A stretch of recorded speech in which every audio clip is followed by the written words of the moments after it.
না না এটাও যারা তোরাই করছে আমি এটা সত্য কথা এটা কিন্তু ইনপুটের উপর লাগছেন না।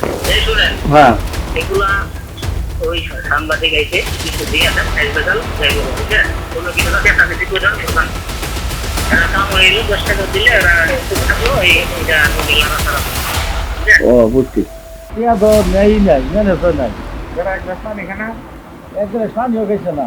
এটাই তো দেন জমিতে, এটাই তো দেন। আমরা এখন রয়েছি টাঙ্গাইলের মধুপুরের ফুলবাগ চালার বড়টাল গ্রামে। আমরা দেখাবো এই ড্রাগন ব্যবসার আড়ালে কিভাবে এই মধুপুর থেকেই ভারতীয় যে অবৈধ পণ্য সেটি ছড়িয়ে পড়ছে সর্বত্র। মানবদেহের জন্য ক্ষতিকর এইসব উপাদান দেদারসে বিক্রি হচ্ছে, আসছে চোরাই পথে এবং তৈরি হচ্ছে নানান পণ্য। আমরা সেই পণ্যগুলি দেখাবো। আমরা কথা বলেছি কর্তৃপক্ষের সাথে, সেই কর্তৃপক্ষ আমরা যখন এই নমুনাগুলি পাঠিয়েছি তারা বলছেন এসব সকলই অবৈধ। আমরা এই যে জিনিসগুলি আপনারা দেখতে পাচ্ছেন আমার হাতে, এই কার্টুন যে বিষয়গুলি রয়েছেন, এটি প্লানোফ্লিক্স নামে পরিচিত এবং এটি দিয়ে ফল বড় করা হয় গাছ মোটা তাজা বা এই ধরনের কার্যক্রমে, যেটি মানবদেহের জন্য ক্ষতিকর এবং নিষিদ্ধ। বড় মজার বিষয় হচ্ছে যে এখানে যে পণ্যগুলি দেখছেন সেটি একেবারেই বাংলাদেশে অবৈধ এবং তা চোরাই পথে ভারত থেকে এটি চোরাই পথে আসছেন। প্রায় 450 কিলোমিটার দূরের পঞ্চগড়ের তেঁতুলিয়া থেকে এই পণ্যগুলি সংগ্রহ করছেন। এখানকার যিনি খামারি বলছেন, সবুজ নামের যিনি খামারি, তিনি বলছেন যে এটি তিনি সেখান থেকে সংগ্রহ করছেন এবং এই পণ্যগুলি তিনি শুধুমাত্র সংগ্রহ করছেন না, তিনি এই পণ্যগুলি বাজারজাত করছেন।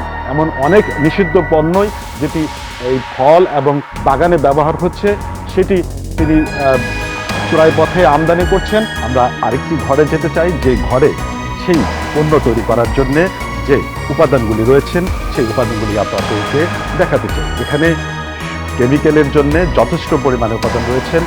এই যে পণ্যগুলি দেখছেন এইটি খালি বোতলে সেই মোড়ক করা হচ্ছে এবং এটিও আরেকটি নিষিদ্ধ পণ্য, যেটি বাংলাদেশে এটি তৈরি করা হয় না। এটি ভারতীয় পণ্য এবং সীমান্ত পাড়ি দিয়ে এখানে আসছেন এবং এটির মতো করেই এরকম শত বোতল তৈরি করে সেটি বিভিন্ন দোকানে সাপ্লাই দেওয়া হচ্ছে এবং এটি দিয়ে যে তারা বিদেশ থেকে দেশে রেমিটেন্সের টাকা আসে নিরাপদে।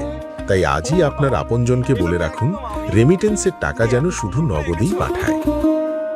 এই পণ্যগুলি যে মোড়ক করা হয় সেটি তারপরে প্যাকেজিংয়ের জন্য, এই ধরনের প্যাকেজিংয়ের জন্য প্লাস্টিকের যে লেভেল থাকে সেটি তারা করেন। এরকম নানান পণ্যই আমরা পেয়েছি এবং সেই পণ্যগুলির যে ব্যবহারের উপাদান এবং এই ধরনের স্টিকার, যদি ওই কোম্পানির পণ্যগুলি নকল করা বা এই ভারতীয় পণ্যগুলির যে স্টিকার রয়েছে সেই স্টিকারগুলি রয়েছে এবং প্রত্যেকটা পণ্যই কিন্তু মানবদেহের জন্য ক্ষতিকর।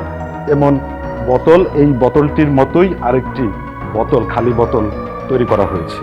এটি যিনি করছেন তার নাম হচ্ছে সবুজ।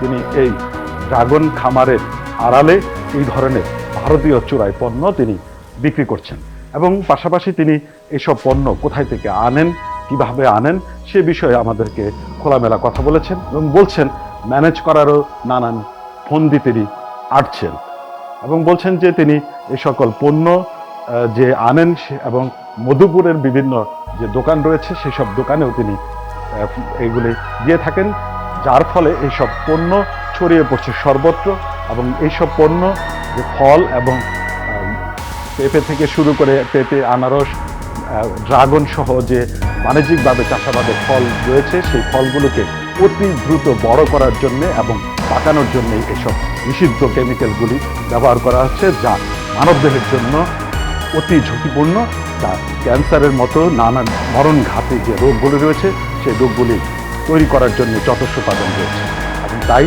স্থানীয়রা বলছেন যে এদের বিরুদ্ধে কঠোর শাস্তির দাবি তারা করছেন। পাশাপাশি এই পণ্যগুলি ভারত থেকে কিভাবে চোরাই পথে আসছেন সেই পথগুলি বন্ধ করার এবং কর্তৃপক্ষকে আরও নজরদারি এবং সঠিক তদারকির কথাও এই স্থানীয়রা বলছেন। মানবদেহের জন্য নিষিদ্ধ এসব কেমিক্যাল কিভাবে সীমান্ত পাড়ি দিয়ে ছড়িয়ে পড়ছে সর্বত্র তা নিয়ে যেমন প্রশ্ন তুলছেন এলাকাবাসী, পাশাপাশি এসব নিষিদ্ধ পণ্যের কারবারিদের বিরুদ্ধে চেয়েছেন দৃষ্টান্তমূলক শাস্তি।